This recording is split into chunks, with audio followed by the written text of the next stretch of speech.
Mike Wolfe, the charismatic co-creator and longtime host of the hit reality series American Pickers, has always been something of an enigma to fans. With his easygoing demeanor, passion for antiques, and undeniable eye for hidden treasure, Wolfe built an empire on salvaging forgotten items from dusty barns and cluttered attics. But for years, viewers and followers alike have speculated about the man behind the cameras, the deeper story beneath the surface of the antique-loving, motorcycle-riding TV personality. And now at 60, Mike Wolfe is finally opening up and confirming. The long-standing rumors that have swirled around him for over a decade, offering clarity, insight, and heartfelt honesty about the parts of his life he has kept guarded. There have been whispers in the American Pickers community for years. Some of the rumors were about the future of the show, others about Mike's relationships, both professional and personal, and still others focused on his health, his finances, and even his purpose behind stepping away from the spotlight more often in recent years. Fans watched closely as he gradually began shifting his focus from television to quieter passions, such as restoration projects, supporting small-town America, and preserving the legacy of forgotten craftsmanship. His absence from certain episodes and events, his increasingly introspective social media posts, and his shift in lifestyle sparked rumors that something bigger was going on behind the scenes. Now, for the first time, Mike is breaking his silence and addressing everything, from his rocky relationship with former co-host Frank Fritz, to the speculation around his own health, to deeply personal revelations about his family, his marriage, and his shifting priorities. One of the most persistent rumors was the tension between Mike and Frank. The two had been friends for decades, and the on-screen chemistry between them was a huge part of American Pickers' early success. But as fans began to notice Frank's absence from new episodes, rumors of a falling out gained traction. When Frank suffered a debilitating stroke in 2021, Mike made a public statement of support, but remained vague about the circumstances that led to Frank's departure. In his recent statement, Mike finally provided clarity. He admitted that the split was painful and rooted in years of differences that had built up over time. "Frank and I had our own ways of doing things," Mike explained. "We were friends for a long time, but when you work together in such a high-pressure environment for that long, the cracks start to show. We tried to fix it, but sometimes things just fall apart." He went on to express genuine remorse over how things played out, especially given Frank's health issues, and revealed that they had recently reconnected, if only briefly. "There's still love there. I wish things had gone differently," Mike said, his voice heavy with regret. Another rumor that has dogged Mike in recent years was about his marriage. In 2020, he quietly filed for divorce from his wife, Jody Faith, after nearly a decade of marriage and many more years together. The couple had always kept their relationship private, but fans noticed the sudden disappearance of Jody from Mike's public life. While some assumed infidelity or personal betrayal, Mike has now confirmed that the separation was a mutual decision made after years of growing apart. "We weren't the same people we were when we started," Mike admitted. "Jody and I have so much respect for each other, and we'll always be connected through our daughter. But we had to make a choice, to keep pushing through a relationship that wasn't working, or to let each other go with grace." He expressed gratitude for their time together and emphasized that co-parenting their daughter, Charlie, remains a shared priority. "Our daughter deserves two parents who are present and happy, even if they're not together," Mike said, his eyes welling with emotion. Speculation about Mike's health also intensified in recent years, especially as fans noticed he looked thinner and sometimes tired during appearances. The sudden losses of close friends and family members added to the narrative that something was amiss. Mike has now confirmed that while he has not been battling any major illness, he has gone through a difficult period of mental and emotional exhaustion.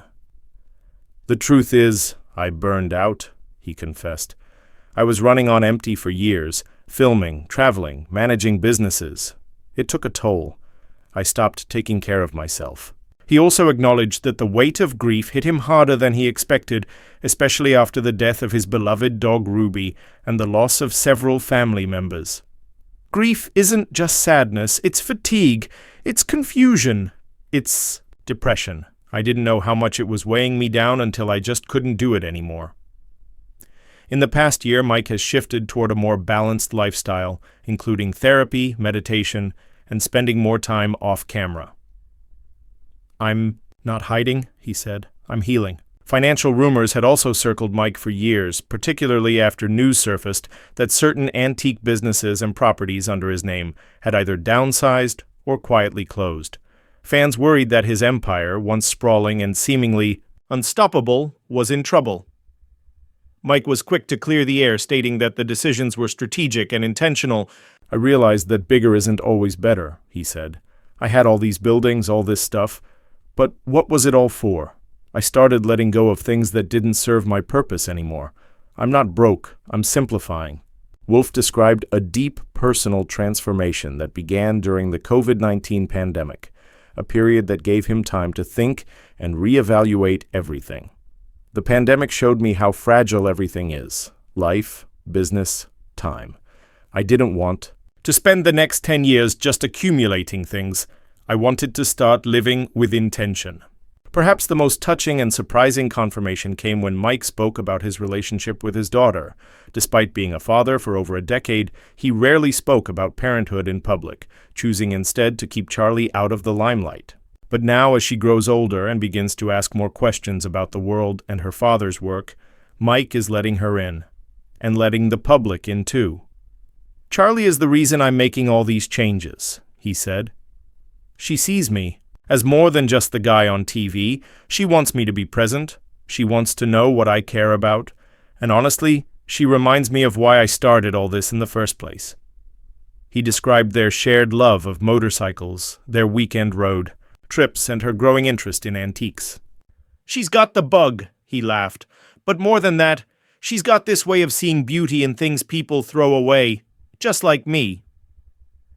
Mike says fatherhood has been both humbling and redemptive, giving him a new lens through which to view the world and himself. Beyond the personal revelations, Mike also addressed the future of American Pickers, which has seen ratings ups and downs over the past few years amid cast changes and format tweaks. "The show is evolving, just like I am," he said. "I know people miss the old days, and I do too sometimes. But we're trying to keep the heart of the show alive. Real stories, real people, real treasure." He confirmed that while he won't be appearing in every episode going forward, he remains committed to the series and to supporting the team behind it. "I helped build this thing from nothing," he said, "and I'm not walking away from it. I'm just stepping back, so others can step forward." Another bombshell Mike confirmed was something only hinted at in the past: his plans to eventually write a memoir. For years, fans have encouraged him to tell his story in a more intimate format, and now, it appears, he's ready.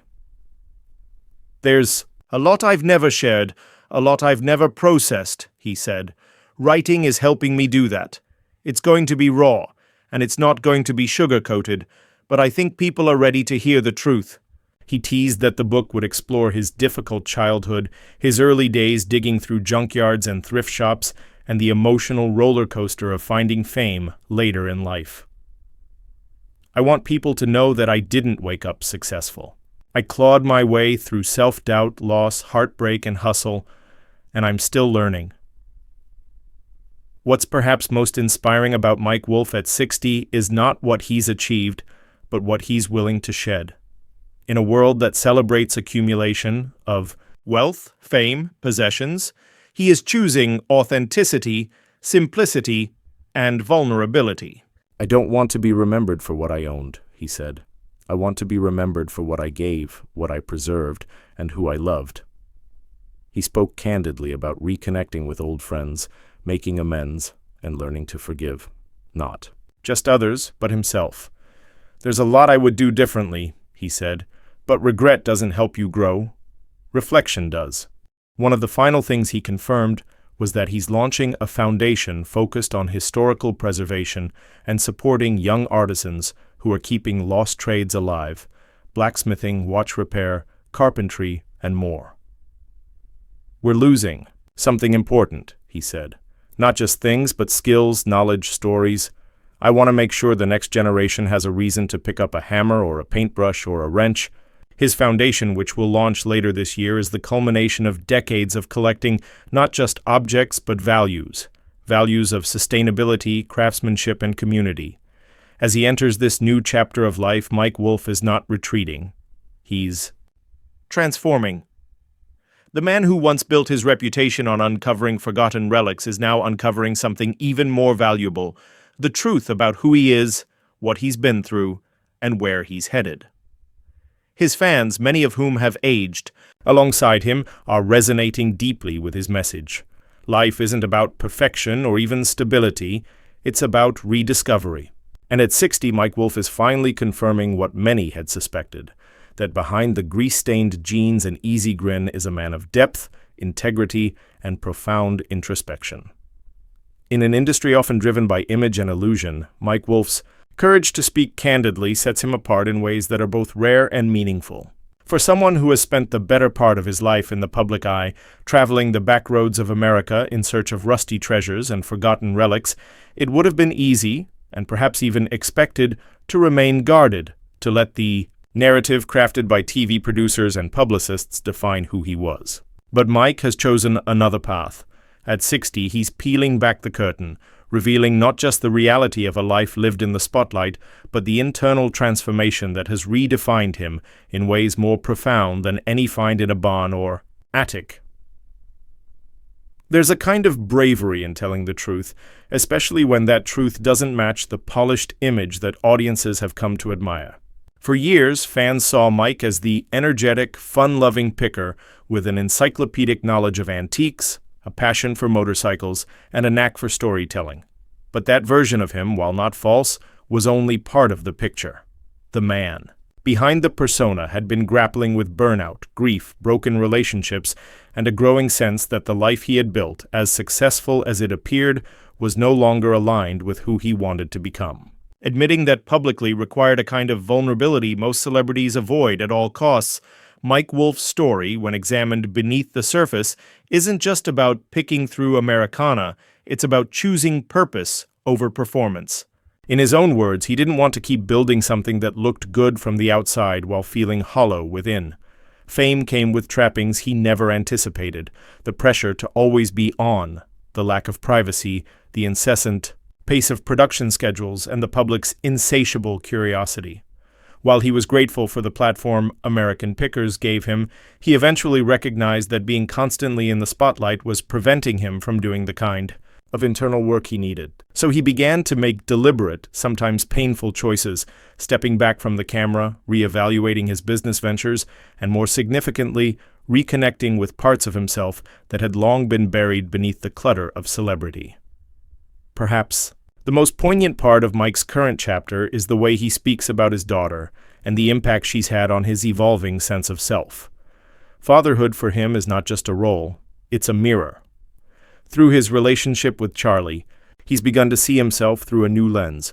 He talks about the way she asks questions that force him to pause and think, the way she challenges him to be present, to be honest, and to model the kind of values he wants her to carry into adulthood. There's a gentleness in his voice when he speaks about their time together, a quiet reverence for the bond they share. It's clear that becoming a father didn't just add another dimension to his life, it recentered it entirely. That recentering has prompted Mike to look inward in ways he never had time or courage to do before. Therapy, self-reflection, and solitude became part of his daily life, and through that journey he started asking different questions. Not, what can I find? But, what do I value? Not, what's next for the show? But what's next for my soul? He began to simplify both materially and emotionally. He closed or downsized some of his business ventures not out of failure, but out of freedom. He let go of toxic dynamics, stopped chasing constant productivity, and allowed himself to just be. That decision, in a world that rewards hustle and punishes stillness, was nothing short of radical. Mike also began engaging with the idea of legacy, not in terms of fame or wealth, but in terms of impact. What will he leave behind when the cameras stop rolling? What values will endure beyond his time? Those questions led him to create a foundation focused on historical preservation and artisan mentorship. This initiative isn't just about saving old tools or forgotten trades. It's about cultivating a culture that remembers where it came from. It's about honoring the quiet dignity of skilled labor, of manual craftsmanship, of American roots too often overlooked in the digital age. Mike wants to make sure that the stories and techniques of the past aren't lost, and he wants young people to feel inspired to pick up a chisel or a torch or a sewing needle, not just for nostalgia, but for meaning. And perhaps that is the most resonant theme in Mike Wolfe's life right now: meaning. At an age when many in his industry are clinging desperately to relevance, Mike is leaning into reinvention. He's not afraid of aging because he sees it as an opportunity, not a decline, but a deepening. With each passing year, he's less interested in appearances and more focused on authenticity. That means mending relationships, revisiting old passions, and finding joy in things that don't trend on social media. It means embracing his roots, even as he reimagines his future.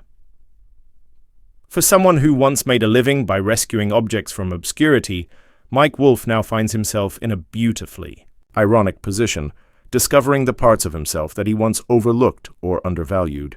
He's picking through his own life now, not for profit but for peace. He's dusting off old memories, holding them up to the light, and deciding which ones still have value. He's choosing presence over performance, connection over commerce, and purpose over popularity. Mike's courage to do this publicly, to confirm the rumors, to speak about the messy, complicated truths of his journey, is inspiring precisely because it's so rare. It reminds us that reinvention isn't only possible, it's necessary. That fame doesn't insulate you from struggle, that healing isn't linear, and that even those who seem to have it all can find themselves starting over. And it reminds us that success isn't measured solely by ratings, bank accounts, or accolades, but by the ability to live a life that feels honest. As he moves forward, Mike Wolfe isn't chasing the next big deal or the next big find. He's looking for meaning in quieter places, in conversations with his daughter, in the hum of a motorcycle engine on a long country road, in the satisfaction of restoring something not because it will sell, but because it matters. He's taking the lessons of the past 60 years and using them not as burdens but as blueprints for the next phase of his life. And so while he may have built a legacy on discovering forgotten things, Mike Wolfe has ensured that he himself will not be forgotten. Because in choosing truth over illusion, vulnerability over perfection, and growth over stagnation, he's given the world something far more valuable than any antique, an example of what it looks like to live with purpose, humility, and heart.